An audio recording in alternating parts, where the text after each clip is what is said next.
Primeiramente, obrigado para a Cláudia por ter me convidado para vir bater um papo com vocês. Na verdade, no decorrer da apresentação vai ter alguns casos aí que eu já passei e vivenciei, então acho que eu vou deixar a minha apresentação no decorrer da apresentação e a gente vai conversando aí. Basicamente, meu nome é Alexandre, eu sou professor da Fiscal e já criei algumas empresas aí, já bati cabeça, errei, aprendi e a gente vai mostrar algumas dessas coisas. Alguns de vocês acreditam que vocês vão ficar ricos com as ideias que vocês apresentaram agora há pouco?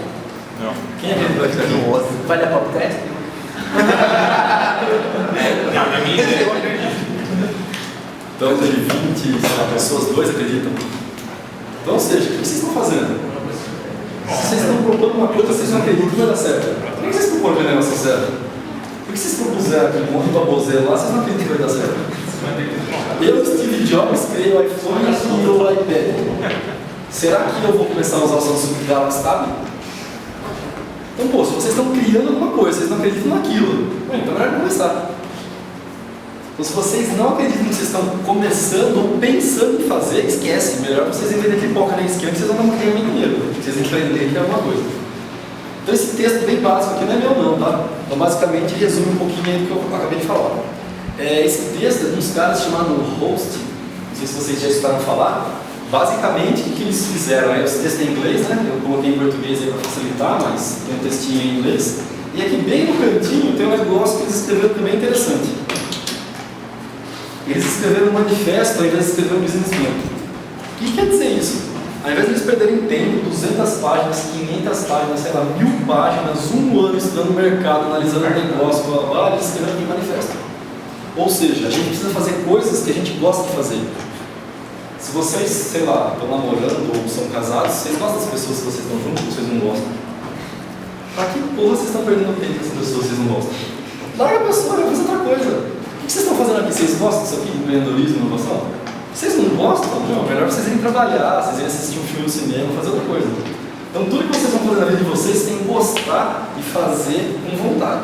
Porque se for para vocês fazerem sem vontade, qualquer tipo de relacionamento, sendo startup, sendo amizade, sendo casamento, ou o que for, vai dar errado. Isso pode ter certeza. Então esses caras, eles fizeram, ao invés de escrever um business plan, eles resolveram o quê? Escrever esse manifesto, que é basicamente faça o que você gosta da sua vida. O que esses caras fazem? Eles criam coisas, e aí tem o site deles para vender, então eles criam coisas, por exemplo, na área de sustentabilidade. Então eles criam uma roupa que seja, sei lá, mais sustentável. Criam brindes, criam canecas, criam um monte de coisa no estilo deles, do que eles gostam. Depois, se o mercado gostar e começar a comprar, maravilha, mas eles criam as coisas que eles gostam de fazer e eles gostam de trabalhar. E esse daqui é tipo, como se fosse, entre aspas, né, a missão da empresa deles. Então, toque sua vida e seja feliz. Então, acho que essa pergunta é bem básica, mas quem de vocês aqui já empreendeu, já criou alguma coisa ou já tentou pelo menos? 1, 2, 3, 4, 5, 6, 7, 8. Bom, beleza, mais ou menos metade da sala, legal. E aí, o que vocês... Quem está tocando aí no negócio que vocês tiverem ideia? 1, 2, 3, 4... É mais ou menos metade do que vocês levantaram a mão. Por que os outros não estão tocando? Porque a gente...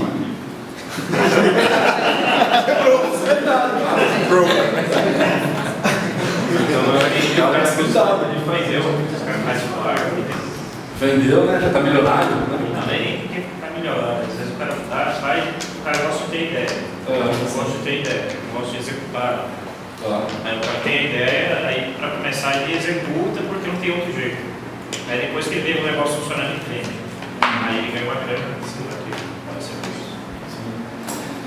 Pode ser por N fatores, né? Então, na verdade, a gente sempre tem ideia, né? Então, a gente sempre pensa que vai ganhar na Mega Sena, certo? Vou ganhar no final do ano 200 milhões. Mas quem que jogou na Mega Sena no final do ano virado?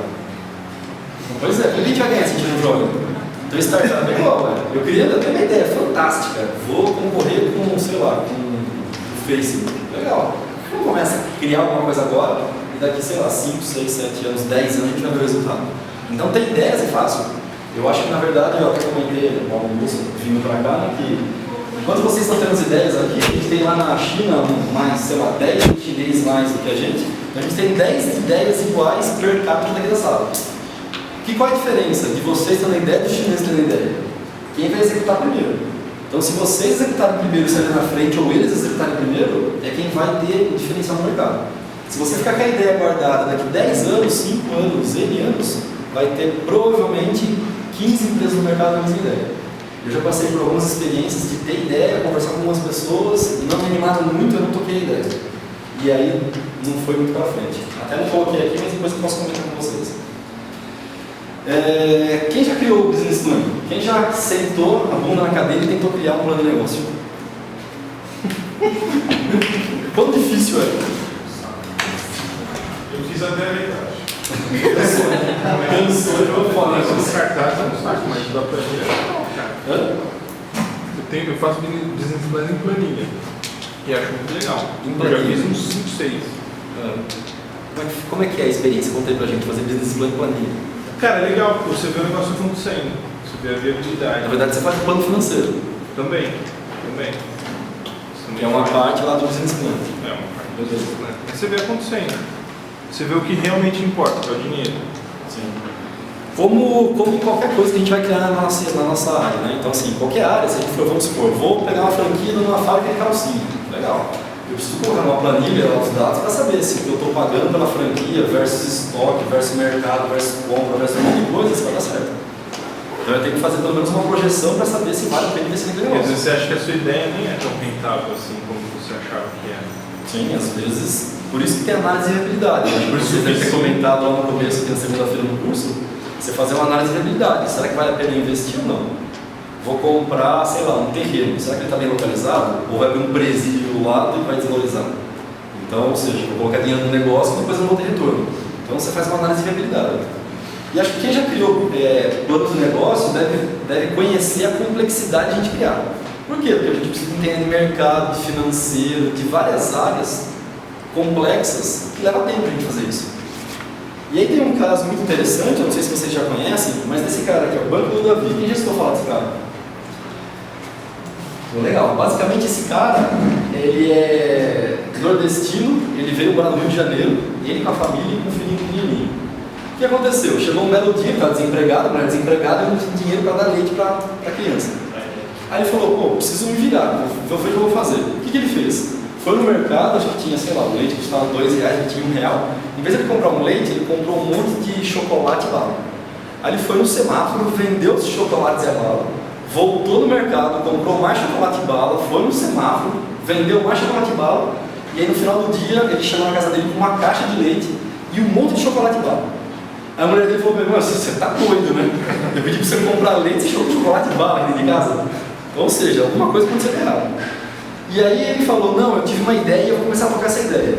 Então basicamente, o que esse cara resultou? Hoje em dia ele é um dos caras mais bem pagos do Brasil para dar palestra de marketing. Só para você ter ideia, cada palestra desse cara custa R$20 mil. Ele tem 5 bancas no Rio de Janeiro. Ele fatura por mês por volta de R$500 mil. Só para você ter ideia de onde o cara estava e de onde ele saiu. Ele precisou fazer um plano de negócio para chegar onde chegou? Ou ele precisou ter um feeling só no mercado? Qual que é o diferencial desse cara? Pode entrar lá, vocês entram em bancododavi.com.br. O que ele tem? Primeiro, ele atende bem os clientes. Então ele tem um celular de cada operadora, Oi, Vivo, TIM, assim por diante.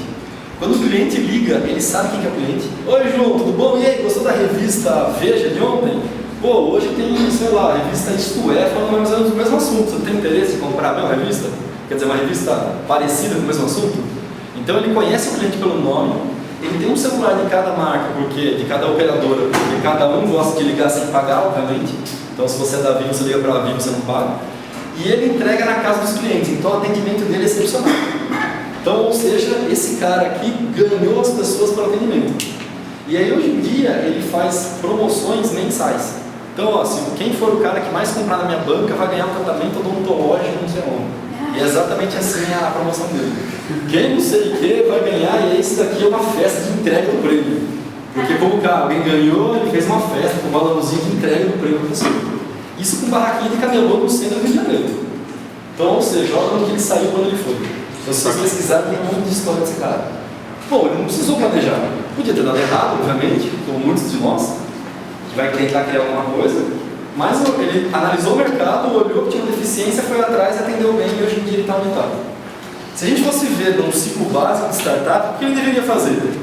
Ele deveria escrever um plano de negócio, ele deveria correr atrás de um fundo, então tem diversos campeonatos aí, a gente vai conversar de alguns deles. Ele deveria correr atrás de um fundo, seja R$1, R$10 mil, R$1 milhão. Nesse caso, não tem desenvolvimento de software, mas ele teria que desenvolver a banca dele, o negócio, a marca, como que ele ia fazer. Teria que lançar no mercado, obter feedback e depois ir melhorando, né? Um processo que vocês viram um pouco de Lean Startup. Só que esse processo, antes de a gente começar a falar de Lean Startup, sempre demorou muito tempo. Então, ou seja, quando a gente ia criar um negócio no mercado, o que acontecia? Você precisava estudar muito o mercado, entender muito o mercado, fazer um modelo de negócio, levar muito ano para o negócio. Aí eu sentava dentro de casa com uma ideia que eu pensei, não sei nem se o mercado tem esse problema, e eu desenvolvi esse negócio. Daqui a pouco eu ia lançar, ninguém queria. Então, ou seja, os empreendedores do Brasil, do mundo inteiro, gastavam muita grana para tentar verificar se o negócio dava certo ou não. Então era um modelo clássico, que lá fora começou a entrar o modelo de Lean Startup antes do que a gente, mas aqui no Brasil a gente começou recentemente, a gente começou a ser um pouco mais ágil. Mas antigamente a gente fazia isso, e eu também já fiz isso, eu vou mostrar para vocês. E por que é complicado fazer isso? Porque nenhum plano de negócio sobrevive ao primeiro contato com o cliente. Mesma coisa se a gente pegar os pesquisadores, por exemplo, aqui da USP, da UFSCar, da Unicamp, de onde for, pega esse monte de gente que está pensando em fazer pesquisa aplicada, que acha que vai resolver o problema do mundo, e pergunta se algum deles foi verificar se ele está resolvendo o problema real no mercado.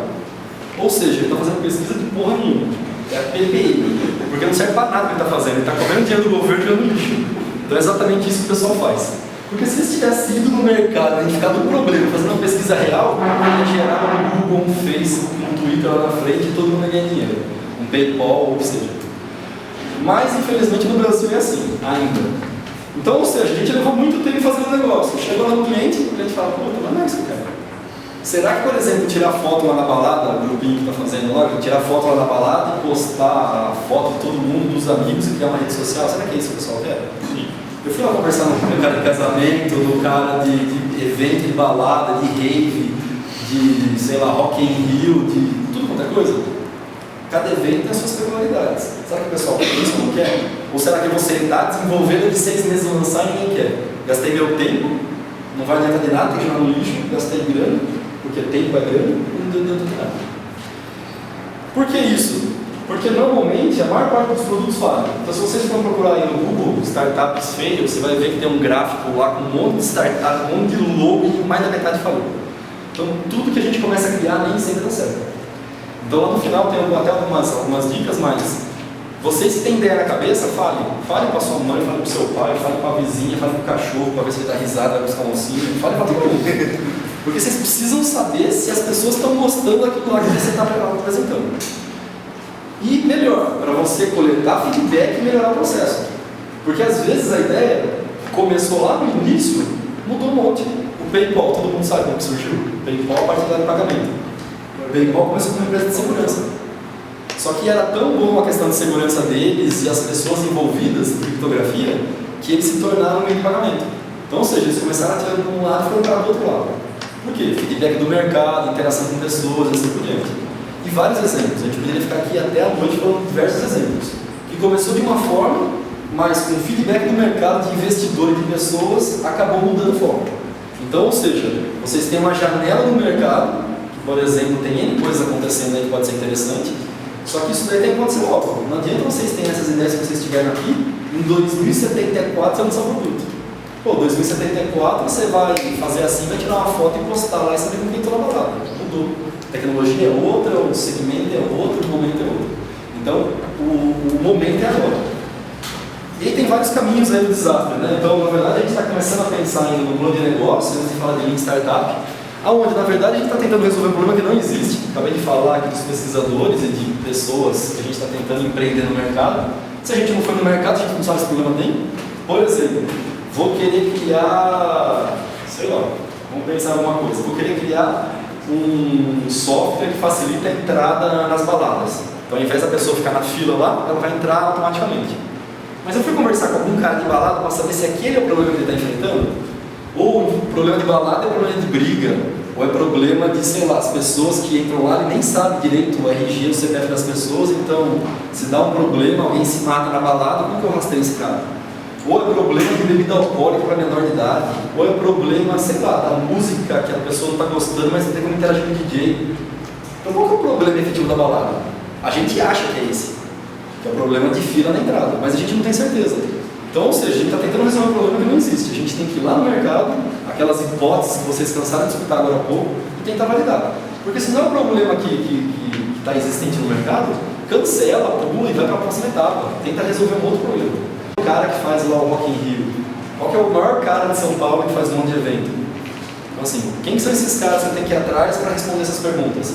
E não é uma baladinha de esquina que tem 15 pessoas na balada. O problema de bosta, aquele problema dele não é um problema da rave, não é um problema do evento gigantesco. São duas coisas totalmente diferentes. Modelo de negócio não escala, o que é isso? Algum de vocês apresentaram, eu sou ruim de nome de fisionomia, tá? Mas algum de vocês apresentaram um negócio lá de Copa do Mundo. Pô, vocês estão muito específicos num único evento. Vocês têm que ampliar o negócio. Então é a mesma coisa que eu falar, eu vou usar para, sei lá, calorada da USP. Pô, legal, acontece uma vez no ano e uma semana. E o resto do ano, você faz o quê? Chupando picolé e tomando sorvete na praia? Então assim, você tem que escalar o negócio. Vou fazer para a Copa. Legal, a Copa dura um mês. E o resto da sua vida você vai fazer o quê? Vai vender o quê? Criou a empresa, ganhou uma nota, fechou e vamos embora. Então assim, tem que escalar o negócio. Você tem que começar com foco. E como que você começa ganhando R$1 e depois de, sei lá, 5 anos está ganhando 10 milhões? Então o negócio tem que escalar. Nenhum cliente paga por isso, se eu não conheço o mercado, não sei o problema do mercado, ninguém vai pagar por isso. Então vocês têm que fazer as hipóteses e tentar validar. Sem grana é o problema que todo mundo fala, mas não é só no Brasil. Você vai no Vale do Silício, você vai na Europa, né, que está em crise falando da Europa, mas qualquer lugar que vocês vão, tem problema de dinheiro. O empreendedor tem problema de dinheiro. Mas por que a gente não consegue fazer os MVPs, que vocês devem ter comentado um pouquinho, né, do Minimal Viable Product aí, na parte do Canvas? Falou bem por cima, então é beleza, mas aí depois vocês vão ver mais detalhes. Então assim, grana ninguém tem, nem o Ike Batista não tem grana. Então, ou seja, todo mundo aqui está precisando de dinheiro para participar alguma coisa. Mas por que a gente não começa bem pequenininho, tentar validar alguma coisa, para depois a gente ir para o mercado? Vocês viram como o Twitter começou? Procurem no Google qual foi a primeira versão do Twitter. Era uma página em branco, um logo que parecia um fantasma, um Ghostbuster ridículo, um text box com um botão para você postar o que você achava em 140 caracteres. Ou seja, o primeiro MVP dele, uma tela em branco, um logo feiaço, um text box e um botão e o que o pessoal está postando embaixo. Acabou. Ele tentou validar a ideia dele com esse negócio feio. Depois que veio o Twitter, a telinha bonitinha, os retweets, direct message, blá blá, hashtag e assim por diante. Ele não estava nem pensando nisso quando ele criou o primeiro, mas ele tentou validar a primeira ideia. Então, ou seja, no primeiro momento, e aí depois eu conto para vocês como surgiu o Twitter, alguém sabe onde surgiu o Twitter? Rapidamente, porque daqui a pouco eu já estou tudo, nem comecei o negócio, mas tudo bem. O Twitter, basicamente, os caras tinham uma empresa que tocava um software que eles achavam que não ia dar certo. Faltando 3 meses para acabar a grana do investimento deles, eles falaram, putz, a gente precisa resolver o que a gente faz. Ou a gente sai correndo pro resto da grana e foge para aproveitar o que a gente tem, ou a gente cria outra coisa, porque a gente está criando uma bosta. O que eles fizeram? Pensaram numa outra coisa e começaram a investir num outro produto com esse resto da grana que eles tinham. E aí saiu o Twitter, que levou 5 anos para começar a ser usado. Mas efetivamente eles conseguiram resolver um problema que eles estavam ganhando todo o dinheiro. O business plan, o logo desatualizado. Imagina você fazer um plano de negócio que tem 300 páginas. Quem que vai voltar para ficar atualizando esse negócio aqui chato? Alguém vai voltar e falar, puta, hoje mudou o mercado, ó, cresceu o mercado, ó, agora nosso mercado está na Ásia, ó, agora aconteceu isso. Então você acaba voltando. Então quem é da TI aí é a mesma coisa que a gente desenvolve software e depois voltar para fazer a atualização da documentação. Ou seja, é o top, né? Ninguém faz. Então, a coisa do BP desatualizado. Então, qual que é basicamente o trabalho do empreendedor? O trabalho do empreendedor é a gente tentar fazer de forma mais rápida uma coisa que a gente gaste menos grana e menos tempo. Por quê? Porque se a gente gastar pouca grana, por exemplo, falou lá que conseguiu 10 mil reais para o nosso dedo. Então, se ele gastar 500 reais em uma semana e conseguir fazer um MVP que vai provar alguma coisa no mercado para ele, excelente. Melhor do que ele gastar lá uns 12 mil reais, dinheiro que nem tem, para fazer um negócio que ele nem sabe do que ele está tentando validar uma hipótese. Chegou no mercado, grande merda, gastou dinheiro, já está negativo e não validou nada. Então, a ideia de vocês todos, vocês acreditam na ideia de vocês, daqui para o final do curso, sexta-feira, vocês terem um protótipo, um MVP, impossível, mas todo mundo tem 30 horas no dia, não tem?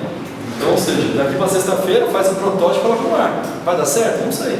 Pode dar certo e se tornar um Face no futuro. Se vocês acreditam na ideia, tem que ir atrás. E aí cada vez mais vocês vão ver que tem umas fontes tudo meio bichadas, tá? Como a gente trocou pro Mac, tem umas fontes que não funcionam no outro dele, mas tudo bem.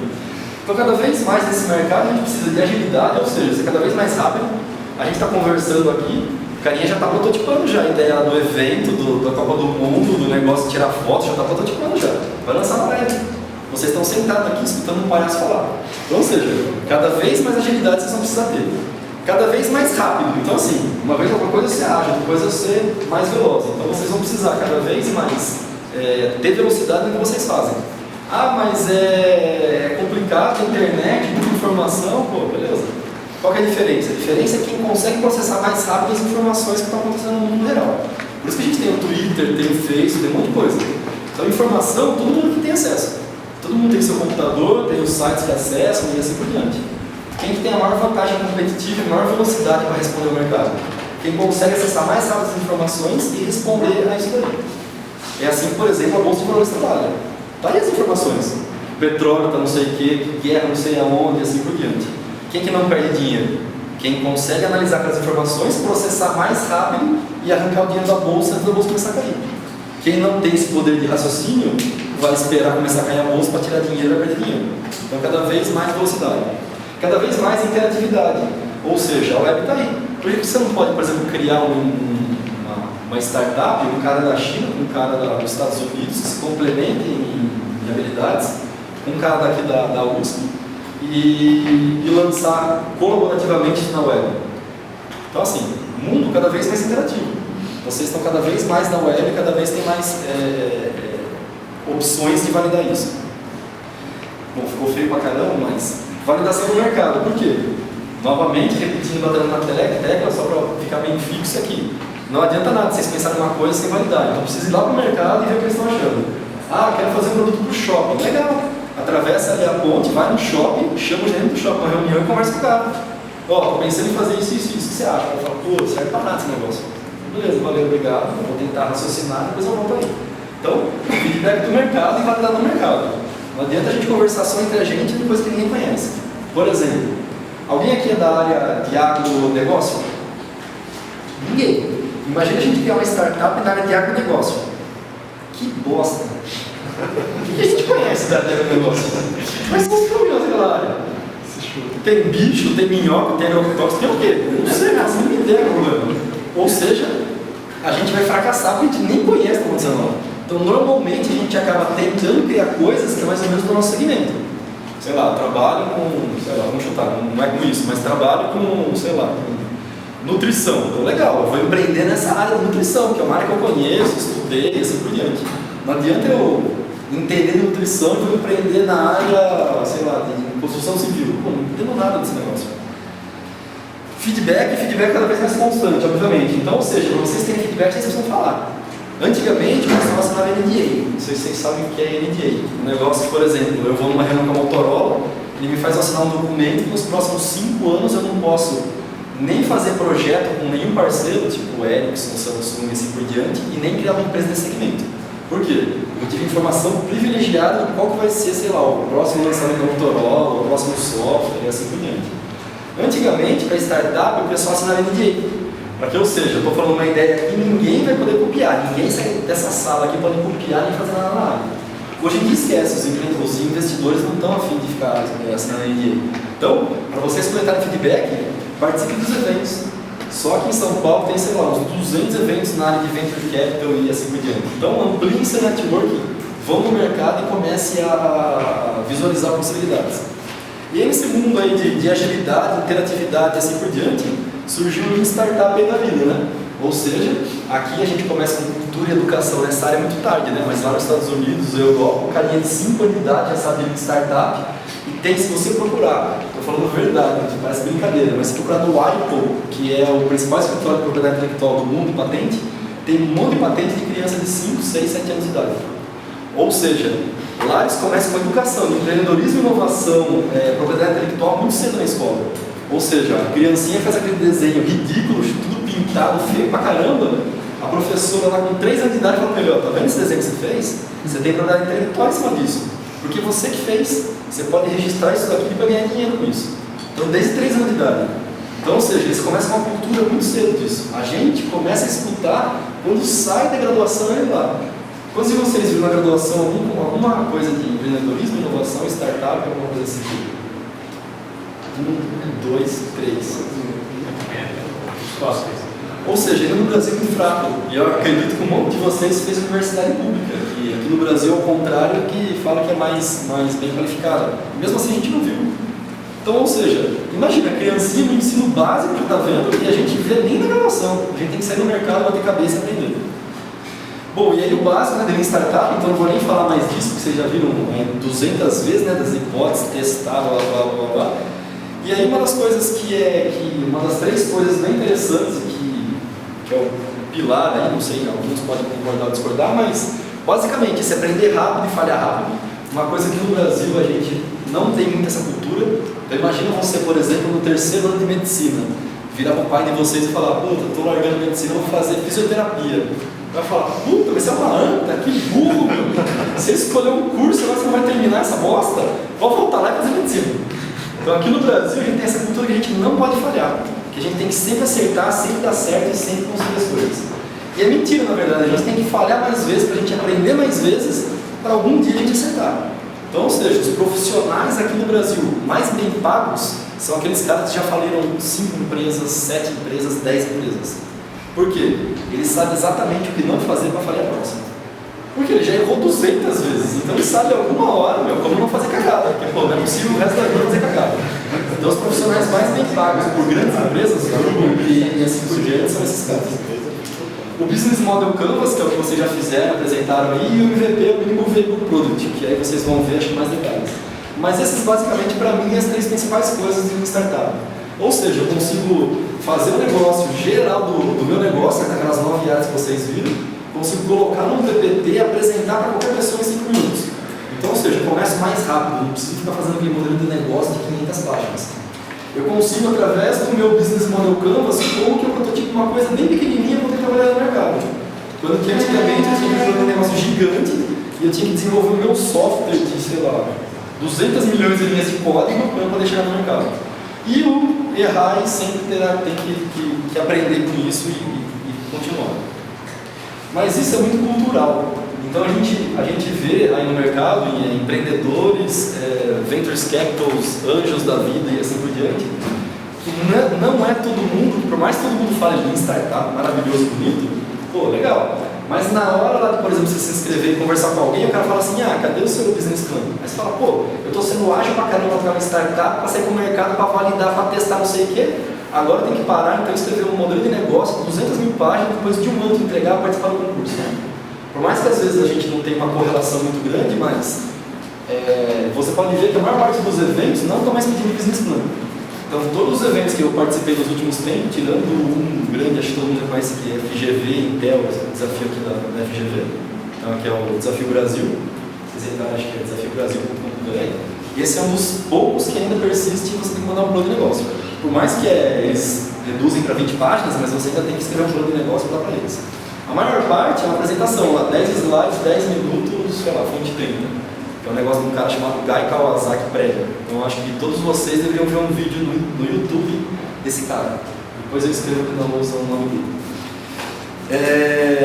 E aí nesse negócio de cultura, né? Será que, vou fazer, não vou fazer, de um jeito ou de outro, a gente tem que começar aprendendo a fazer. A gente vai aprender fazendo. Então, ou seja, você só aprende que o negócio dá choque porque você enfia na tomada, certo? Você só aprende que chocolate é gostoso na hora que você come chocolate. Se você não come chocolate a vida inteira, você não sabe que o negócio é bom. Criança nasce sem paladar. Então a mesma coisa a gente com empreendedorismo e inovação. A gente não teve nenhuma educação até agora, certo? Então, ou seja, estamos novos aí no mercado. A gente só vai conseguir aprender se a gente sair do mercado e tentar fazer alguma coisa. Então eu vou colocar 4 casos de umas coisas que eu fiz. Por enquanto tem um monte de coisa acontecendo, mas algumas coisas que eu fiz e aí alguns casos, lições aprendidas. Eu acho que daria para a gente ficar conversando muito tempo aqui, mas só para a gente simplificar um pouco. A primeira coisa que eu fiz, por incrível que pareça, todo mundo já soltou pipa aqui? Beleza, todo mundo já soltou pipa, certo? Quando eu tinha 15 anos de idade, as minhas férias de julho, janeiro e fevereiro eram soltando pipa e jogando bola. Só fazer isso, soltar pipa e jogar bola. E aí eu comecei comecei a perceber que, pô, eu estava soltando pipa, que era cortante ou sei lá, não era proibido. Então todo mundo passava cortante e a farra era você cortar o outro pipa e cortar o cerol e assim por diante. Você cortar o outro e só ficava você lá, né? Essa era a farra naquela época. Só que tinha a parte ruim. Quando você ia cortar um cara e o cara te cortava. Aí você recolhia a sua linha e falava, putz, agora tem que fazer um pipa de novo para poder soltar. Aí 2 horas da tarde tinha a tarde inteira ainda. Aí você tinha que ir correndo para casa, pegar o bambu, afiar as varetas, fazer não sei o que, encapar o pipa, fazer rabiola. Na hora que você levantava às 5 horas da tarde, pô, todo mundo já tinha ido dormir, ficava duas pipas, você ficava, puta que merda. Então, ou seja, você perdeu o time daquela hora que estava legal para você cortar as pipas no ar. Aí eu, 15 anos de idade, falei, pô, preciso criar alguma coisa. Então o que eu fiz? Falei, pô, eu preciso criar um negócio que a pessoa perdeu a pipa dela, ela ficou com raiva do cara. Ela precisa comprar uma nova pipa, levantar no ar para cortar o cara de novo. Então, ou seja, eu comecei a vender pipa já com rabiola e cabresto prontinho. Então, basicamente, aí tem umas lições aprendidas daqui a pouco, mas basicamente, por mês, em julho, depois de janeiro e fevereiro, eu tirava R$500 de venda de pipa. Então, eu tinha 15 anos de idade. Então, não é nem sucesso, nem falha até esse caso, mas só para vocês verem. Então, na verdade, o que aconteceu? Eu analisei o mercado, vi um monte de problema, falei, pô, vou começar a fazer. Então, o que eu fiz? Toda festa junina, né, que aqui a gente é festa junina, né, Nordeste é São João, mas toda festa junina eu ia lá na Sorocaba, tem um recinto que eles fazem festa junina e as barraquinhas tudo de bambu. Então, acabava a festa junina no final de junho e eu pegava um monte de bambu e levava para casa. Então, o bambu tinha de graça. A linha, pô, fazer linha só com os negócios, amarrar lá as varetas, muito barato. E as folhas, por incrível que pareça, por coincidência, tinha um pedreiro fazendo reforma lá em casa e ele me dava folha de pipa. Não sei se ele achava um cara de vareta, mas ele me dava folha de pipa. E eu ganhava um monte de folha de pipa. Então, ou seja, eu tinha bambu, linha e folha de graça. E aí a rabiola eu terceirizava. Então tinha um amigo meu que fazia rabiola. Puta cachorra com, sei lá, 2 kg de rabiola. Então eu fazia pipa, cortava a rabiola do tamanho, colocava lá, a pipa lá pronta, sei lá, em 20 minutos. E aí é simples, todo mundo no negócio tem que ser simples. Então eu gastava 50 centavos para fazer uma pipa e eu vendia pipa por R$1 por R$2, dependendo do tamanho da pipa, né? Porque pequenininha tinha pipa maior, assim, que é uma quantidade maior de rabiola. Então, gastava 50 centavos, cobrava R$1 ou R$2, modelo bem simples. O que eu fazia? Soltava a pipa o dia todo, das 6 da tarde até as 2 da manhã eu ficava no fundo da minha casa fazendo pipa. Aí eu falei, pô, mas tá tarde, tem que dormir. Não, peraí, precisa fazer mais 10 pipa hoje, porque amanhã vai pegar, porque tá solta, não vai soltar pipa. Aí ficava fazendo pipa. E passava meu junho inteiro fazendo pipa. Quais foram uns poucos das minhas lições aprendidas? Eu conhecia do mercado, então eu soltava pipa pra caramba, perdia pipa, ganhava pipa. Ah, além de tudo isso daí que eu não coloquei, lembrei agora, eu era muito bom, não era mais cheinho que nem eu sou hoje, eu era magricelo, então era muito bom para pegar as pipas. Então quando uma pipa boiava, né, na sigla já da pipa, quando você cortava uma pipa ia embora, eu conseguia sair correndo e pegar as pipas ainda. Então eu vendia as pipas que eram cortadas também.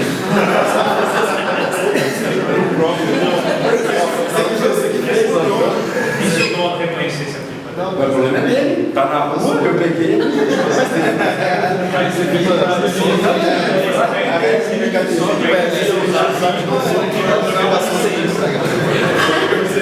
Aí eu vendia as pipas, então eu ganhava uma grana. Eu queria voltar a soltar pipa. Aí eu conheci no mercado, eu tinha um baixo investimento basicamente, porque a grana que eu fazia as pipas, parte eu tinha de graça e parte para eu comprar, eu conseguia do dinheiro das pipas que eu vendia, então não precisava de financiamento de pai, de mãe, de nada. Eu validei no mercado, então na primeira vez que eu fiz, sei lá, 5 pipas só. Eu falei, pô, não sei se o pessoal vai querer comprar ou não, porque dentro de fazer 1000 pipas, ninguém me compra, eu vou fazer o que com essas pipas? Então eu fiz só 5, aí na primeira semana, aí o que eu fazia? Eu colocava uma plaquinha de papelão no portão de casa, vende-se pipa. E aí deixava a minha mãe, ficava em casa lá, quando alguém tocava, ela tinha 3 pipas pra galera. Na primeira semana ninguém comprou pipa. Eu falei, putz, que merda. Não deu certo. Mas aí foi com a entrada das férias e o pessoal perdendo pipa, fica desesperado porque não tem o que fazer, o cara vai lá e compra.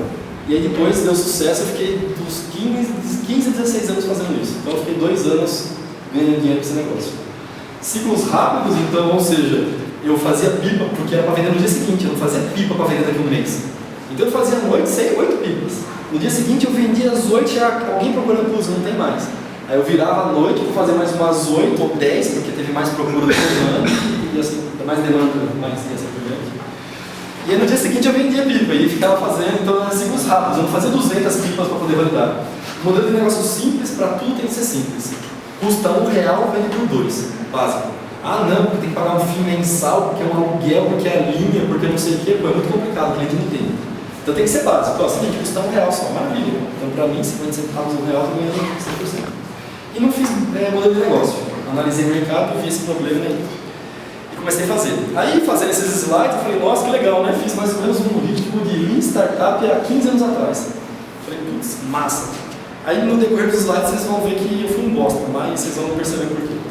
Bom, aí esse aqui foi o segundo, mas esse daqui já estava mais velho. Eu fui fazer meu mestrado e doutorado em Recife. Morei 6 anos lá. E aí no decorrer do nosso doutorado, a gente trabalhava, no mestrado e doutorado, a gente trabalhava com reuso de software. Então quem é da área de tecnologia aí, basicamente o que acontece? As empresas que fabricam software, elas não reusam softwares que elas já desenvolveram para fazer novos softwares. Então elas perdem tempo, perdem qualidade, estão fazendo novo software e assim por diante. Então a gente tinha um grupo de alunos que faziam mestrado e doutorado que trabalhava com isso. E a gente começou a ver necessidade no mercado. Falou, pô, acho que o mercado precisa disso, então vamos criar uma empresa? A gente criou a RISE, que é o Reusing Software Engineering lá em Recife. Basicamente, o que a gente fez? Aí eu vou contar toda a história rapidinho, mas basicamente o que a gente fez? A gente tinha um grupo de mestrados e doutorados, a gente aprovou um projeto na FINEP de 2 milhões e a gente começou a contratar gente e tocar o negócio. Só que daí o que a gente fez? Pô, o mercado tem essa necessidade, vamos definir as ferramentas que a gente precisa fazer, vamos desenvolver e a gente sai para o mercado.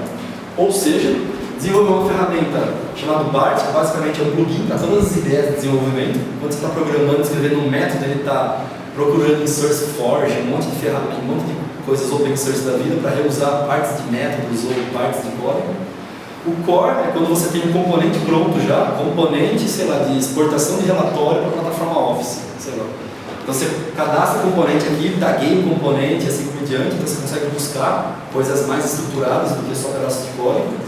A Lift, quando eu tenho um sistema em COBOL, em Natural Database, por exemplo, essa ferramenta torna mais fácil fazer reengenharia, pegar as coisas legadas para tornar, sei lá, em Java, .NET. E depois ela tudo bem, que daí já evoluindo na parte de reuso de software, não sei se todos vocês já estavam a falar, mas tem um negócio chamado linha de produto. Então, basicamente, por exemplo, pensa na Samsung. A Samsung tem televisão, tem tablet, tem iPhone, tem set-top box de televisão, tem DVD, tem videocassete e assim por diante. Para ela lançar um novo negócio no mercado, praticamente ela já tem muita coisa pronta. Por quê? Ela vai querer uma entrada USB, que ela já tem pronta. Ela vai querer uma entrada de som e de vídeo, uma entrada HDMI, blá blá blá, tudo ela já tem pronta. Então isso daí é uma linha de produtos eletrônicos que ela está criando, que ela consegue identificar o que ela consegue reusar e o que ela não consegue. Então é que nem se fosse um modelo de maturidade. Ela começa essa ferramenta, vai para essa, e assim por diante. E a gente foi descobrindo algumas coisas no mercado. Algumas lições aprendidas que a gente fez. Uma, time altamente capacitado, porque só tinha pessoas fazendo doutorado ou mestrado, então só tinha pessoas altamente qualificadas. Criação do business plan, isso aqui foi terrível, porque a gente levou quase um ano para fazer nosso business plan, que na hora de a gente fazer, a gente descobriu que não era viável o negócio, pelo modelo de negócio que a gente cobrava. Então tivemos que refazer todos os nossos cálculos e assim por diante. Levamos muito tempo para desenvolver as ferramentas e não validamos no mercado. Então a gente fez o processo de startup real. Por isso que eu falei que vocês vão descobrir que depois foi um bosta, né? Porque eu comecei lá com 15 anos fazendo mais ou menos o Lean Startup, validando no mercado e observando, e depois com 20 e poucos anos fiz tudo ao contrário e errei tudo. Então na verdade a gente criou todas as ferramentas e depois que a gente tentou sair do mercado. A gente participou desse desafio FGV Intel, a gente tinha, sei lá, 300 e poucas equipes, a gente ficou entre os 10 primeiros. Aí ganhamos algum feedback do pessoal, dos investidores, aprendemos um pouquinho. Mas o maior problema que a gente teve foi exatamente esse. Demora para chegar ao mercado. Por quê? Porque a gente não analisou o mercado direito. A gente, na verdade, nem conhecia o mercado. Quando a gente saiu para o mercado, o que a gente identificou? A gente precisava estar junto com o diretor de planejamento estratégico um ano antes, para ele colocar no planejamento estratégico do ano que vem que ele ia comprar o nosso software para reduzir o custo de alguma coisa. Imagina vocês, diretor da empresa, diretor do Google, aí chega lá o dono do Google e fala para você, faz um planejamento do ano que vem, a gente vai investir, quanto a gente vai reduzir de custo, assim por diante. Aí você coloca lá no planejamento, vamos reduzir 10% dos custos de desenvolvimento e a gente vai usar alguma coisa, legal. Aí chega os palhaços do Rise lá e fala assim, se eu usar as nossas ferramentas, você vai reduzir 30%. O cara fala, como que eu vou vender para o presidente? Se eu falei que era 10% a economizar e agora é 30%. O cara me manda embora. Então, na verdade, o nosso ciclo de venda era muito complexo. A gente tinha que começar um ano antes para colocar no planejamento estratégico das empresas, para daí no ano que vem os caras contratarem a gente e a gente cumprir aqueles prazos e metas que a gente comentou. Então a gente demorou para perceber isso no mercado. Falta de foco, porque uma hora a gente está conversando com um software, fábrica de software, outra hora a gente estava conversando com, sei lá, com um banco, e outra hora a gente está conversando com, sei lá, empresa que faz pão. Então, assim, na verdade a gente não tinha muito foco no mercado, estava perdido. E aí tem uma diferença muito grande de estado da arte e estado da prática. Basicamente, o que é isso? Isso aqui é o que todos os pesquisadores fazem, ou seja, o estado da arte que eles acham do estado da arte. O estado da prática que as empresas estão fazendo. Então é totalmente diferente o que você acha que é o top da nata do café com leite e o que as empresas estão fazendo, não tem nada a ver com isso. Então aqui você está pesquisando. Você acha que vai resolver o problema do futuro do mercado. E aqui é o que o mercado está com problema. Então a gente teve um problema de entender isso e aí efetivamente não deu tão certo assim. Não pivotamos, todo mundo já estou falando em pivotar? Ou não? Já? Então beleza, a gente não pivotou.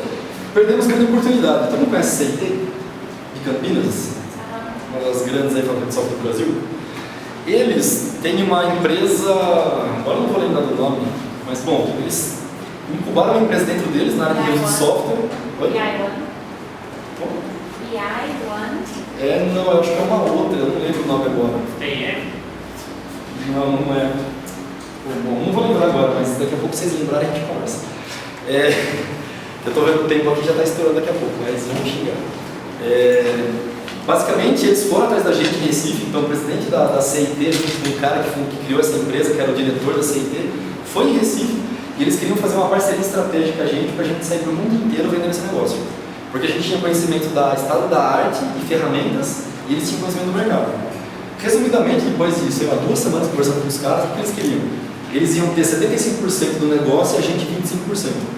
A gente burro pra caramba não aceitou, obviamente, né? 25% do negócio, uma coisa que daqui a pouco eu falo isso aí pra vocês. Não aceitamos. Hoje em dia os caras são gigantes, estão na Europa, Estados Unidos, em um monte de lugar vendendo ferramenta, e o Rise não deu em nada, eu saí do Rise e acabou. A gente só prestou consultoria para Petrobras, para Banco Central, para Embraer, a gente prestou para várias empresas grandes, consultoria. E aí as ferramentas não lancharam, não foi para frente, aí depois eu estava terminando meu doutorado e aí eu voltei para São Paulo para tentar empreender em outras coisas. E aí, na verdade, eu descobri que tudo isso daqui era tudo que não deveria fazer, mas existe depois de um tempo. Então, ou seja, comecei com aquela primeira que achei que foi legal e a segunda deu tudo errado. Agora, atualmente, eu estou nessa empresa, meu sócio chamado ATAG, que na verdade é revolucionar a troca de informações entre consumidores e empresas. Eu não estou com o meu celular aqui que está bichado, mas basicamente é uma tag como essa aqui, isso aqui, não sei se já estavam falando, mas isso aqui é uma tag RFID. Então, para você fazer uma coisa sem contato entre qualquer comunicação sem contato, na verdade a ideia é a gente revolucionar a forma como qualquer pessoa se interage com qualquer estabelecimento. Como? Você vai participar de uma promoção no shopping, preenche esse cupom aqui. Você vai no Extra fazer compra. Qual que é o seu CPF? 234, não sei o que, blá, blá. Você vai num evento, que é postar uma foto no Facebook. Preciso ter um smartphone, preciso não sei o que, assim por diante. Então, basicamente, isso daqui é a mesma tecnologia do NFC, não sei se já estão a falar, mas... Eu tenho um NFC. Você tem um NFC? Google Nexus? Não, que não, então. Aí, na verdade, todos os smartphones conseguem essa tecnologia, então no futuro a gente tenta revolucionar a forma de usar. Então, NFC você tem que postar. Isso, tem que aproximar mesmo, porque o NFC vai fazer com um meio de pagamento. Então, imagina você está passando na porta e debita 1 milhão na sua conta. Você tem que encostar mesmo. Tem que encostar mesmo. A ideia é, tipo, você tem uma foto no seu celular. Aí você quer transferir para outro lugar, só de você chegar perto, se você estiver habilitado, a foto não. Isso aqui é igual ao NFC. A gente está trabalhando na tecnologia, porque como não tem os smartphones aqui no Brasil ainda, então a gente trabalha na mesma padronização para essas tags. O dia que tiver no celular, a gente joga fora essas tags e todo mundo usa o celular da mesma forma.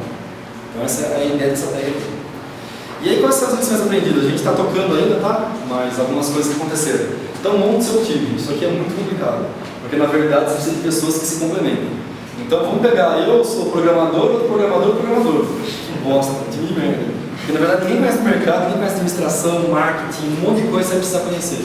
Então, montar seu time foi uma das coisas que deu certo. E a gente montou um time bem legal. Pitch. O que é isso? Alguém já fez aqui Elevator Pitch? Procura no YouTube, Elevator Pitch. Elevator pitch é um negócio que você tem. Porque você imagina, se eu falar assim, ó, eu conheço o presidente do Banco Santander, eu consigo que vocês apresentem essas ideias de vocês para ele agora, vou trazer ele aqui. Quanto tempo você acha que ele tem para ficar escutando vocês falarem? Então, ou seja, elevator pitch por que chama elevator pitch? Imagina você no elevador, você encontrou o Steve Jobs. Não, na verdade não, senão você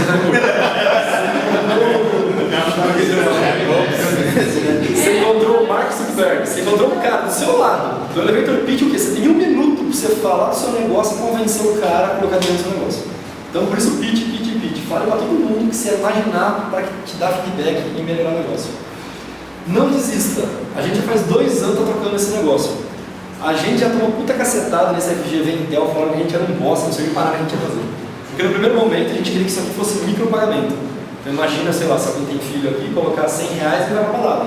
Ele encosta lá, pega uma coca, encosta lá, pega um salgadinho, encosta lá, não sei o que, um vodka, um whisky. Ou seja, se o cara roubar, você invalida essa técnica com um SMS. Então é muito mais seguro do que você dar, às vezes, até um cartão de crédito ou até dinheiro na mão do cara. Então a gente conseguiria fazer isso. Aí tomou muita cacetada no mercado, falou que a gente concorrer com Visa, Mastercard, American Express. E aí desistimos um pouco dessa ideia e mudamos para a parte de troca de informação. Mas não desisti da ideia, porque eu só fiquei quieto lá porque várias das coisas que vocês falaram ia dar no meio de vocês, porque várias coisas, na minha opinião, não ia dar certo. Só que eu falei, pô, não vou desestimular a galera, né? Deixa a galera falar e a gente fazer isso minha fala. Porque a ideia é isso, vocês vão no mercado, os investidores vão falar, puta que bosta que vocês estão fazendo. Igualzinho, imagina, vocês têm um filho bonitinho, maravilhoso.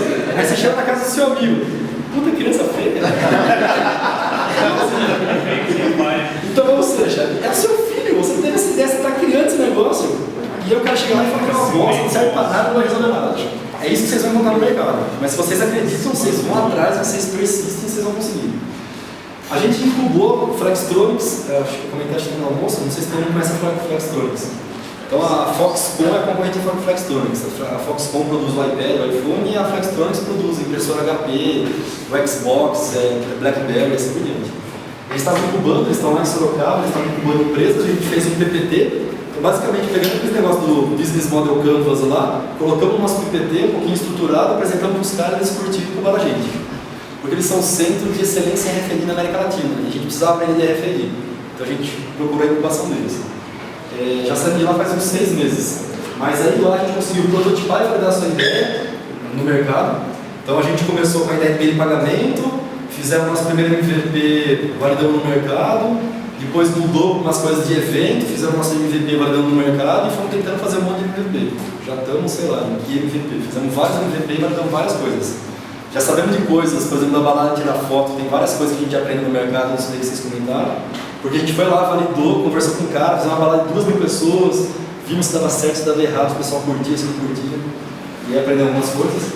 Participe do campeonato de startup, isso aqui é essencial. Porque não adianta você ficar falando para o pai de vocês e para os seus amigos, aqui ninguém tem dinheiro. Quer dizer, mas é que tem que ter.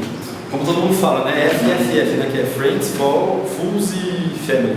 São esses 3 que vão poder investir no começo de vocês, que é seus amigos, os idiotas ou sua família. São só esses 3 que podem investir em você. Mas participe do campeonato de startup para você fazer networking, conhecer pessoas e obter feedback. Nesses campeonatos que a gente participou, então a gente começou lá no final de 2009, em 2010 tomou uma cacetada, em 2 campeonatos que a gente participou, caiu fora, nem encaminhado. Foi melhorando, esse ano a gente participou daquele Country Innovation da FIAP, foram 380 ideias submetidas, só ganhava o primeiro lugar uma viagem para ficar 2 meses na NASA, na Singularity University, uma universidade totalmente fora da realidade. E a gente ganhou o primeiro lugar, então a gente ganhou uma ideia mais inovadora do Brasil esse ano, em agosto, em julho. Aí eu não podia, né, porque infelizmente eu dou aula na Fiscar, mas o meu sócio ficou 2 meses lá na NASA, conheceu o Oz, conheceu o maior investidor lá dos Estados Unidos, que é aquele McGrew lá, conheceu o cara do Google, do Facebook, do Twitter, todos esses caras passam pela universidade. Aí ele voltou, melhorando ainda mais, participando do AILA, que foi agora final do ano, entre novembro e dezembro. O AILA é uma competição que a Telefônica roda na América Latina toda, para conseguir startups para investir. Então, de 520 ideias, a gente ficou entre as 7 primeiras, né? As 7 primeiras que iam ser incubadas dentro da Telefônica. Então, a partir de março agora, a nossa startup vai estar dentro do prédio da Telefônica aqui em São Paulo e a Telefônica vai virar nossa sócia também. Então, ou seja, começamos aí um caminho para tocar em 2012. mas batendo cabeça nas campeonatos, aprendendo e tentando mostrar a diferenciação do nosso produto. E Lean Startup Rules, né? Ou seja, cada vez mais ágil, valide e assim por diante. Deixa eu só, rapidamente, porque senão vai dar. A educação, porque lá na universidade a gente tem um curso de empreendedorismo e inovação, onde na graduação de ciência da computação eles têm que criar empresas e no final do semestre eles fazem tudo isso que vocês fizeram, tem um MVP, uma ideia rodando, um protótipo rodando, e eu chamo algumas empresas para poderem assistir como banca para avaliar os melhores projetos. Os melhores projetos, essas empresas elas têm o compromisso de tentar pegar esses projetos, colocar dentro da empresa e melhorar para lançar para o mercado. Então já faz 2 anos que a gente roda esse negócio, já participamos do desafio do Buscapé Vale 1 milhão, já participamos do FGV Intel, estamos tentando entrar em algumas coisas, em ideias que estão funcionando dentro da universidade. Bom, e aí só, para finalizar, tudo eu pergunto sobre isso, por isso que lá no começo eu falei, vocês gostam do que vocês fazem? Então vocês têm tesão no que vocês estão fazendo? Independente do que vocês estão fazendo, saia daqui e pense, se vocês não tiverem alguma outra coisa, larga o emprego, larga a namorada, larga o marido e vai fazer outra coisa. E aí 10, na verdade 9 dicas aí para vocês, né? Uma é tesão, vocês têm que ter tesão no que vocês fazem, então isso eu já falei várias vezes. Faça sentido. Não adianta, por exemplo, você pensar numa coisa que não tem sentido algum. Sei lá, vou fazer uma máquina de cerveja, por exemplo, um negócio de tirar cerveja, que na verdade tem uma agulha que injeta na veia e a cerveja vai ser via venal do que ser tomada. Porque daí o cara fica doido mais rápido e não precisa gastar muito dinheiro tomando cerveja. Pô, legal pra caramba, né? Os bêbados de plantão, não faz nenhum sentido esse negócio. Então, grande bosta, ninguém vai investir em você. Acredite, eu perguntei aqui no começo e só 2 pessoas não acreditavam. Se você não acredita, ninguém vai acreditar. Existe uma história famosa que pegaram o presidente da HP, não sei se é presidente ou vice-presidente, usando o notebook da Dell. Mandaram o cara embora na hora. Por quê? Pô, a HP produz notebook, o cara não usa o notebook da HP, usa da Dell, então nem ele, que é o presidente da empresa, acredita no produto. Então mandaram o cara embora e contrataram um cara que acredita no produto. Então acredite, se vocês não acreditarem, esquecem.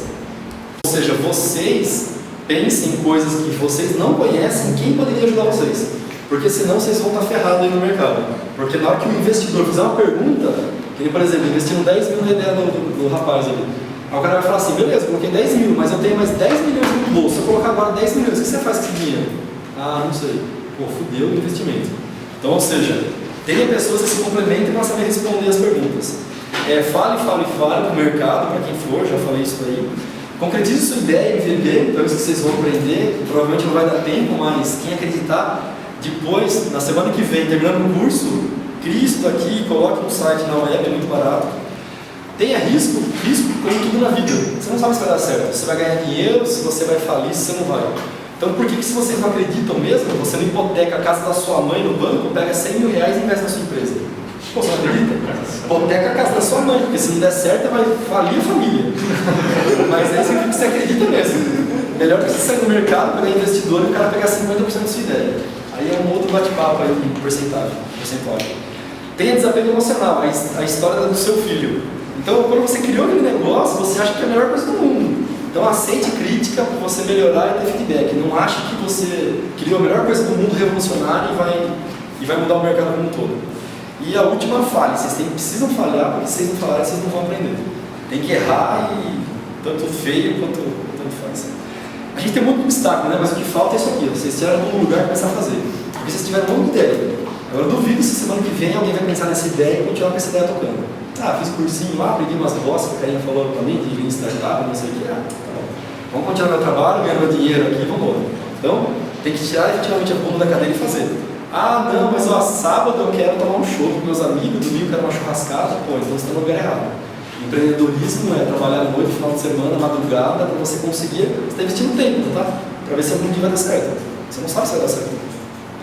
E uma última para terminar, que eu já ocupei 50 minutos, a melhor maneira, por mais que a gente veja ali startup, modelo de negócio, investidor, é difícil, não tem dinheiro no mercado, burocracia para criar empresa, é uma zona, não tem gente especializada, vou ficar empreendendo sem ganhar dinheiro, blá, blá, blá.